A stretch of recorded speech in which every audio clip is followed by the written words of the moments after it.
I'm just doing this, redoing this for the funsies. I promised the peanut butter sandwich. I made a peanut butter sandwich at the beginning of the stream. I'm going to do it again here.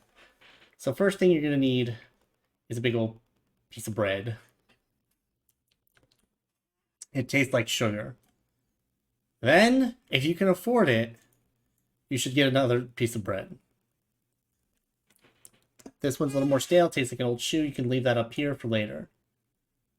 Then what you're going to want to do is you're going to walk yourself down over here to the peanut butter jar. Now, let me note, most people do this with a knife. So you wanna whisper though into your face pillow peanut butter jar. Give me some peanut butter. And the peanut butter just sort of floats out of the top there and places itself on the sandwich. You make your way back. Maybe realign the peanut butter onto your sandwich.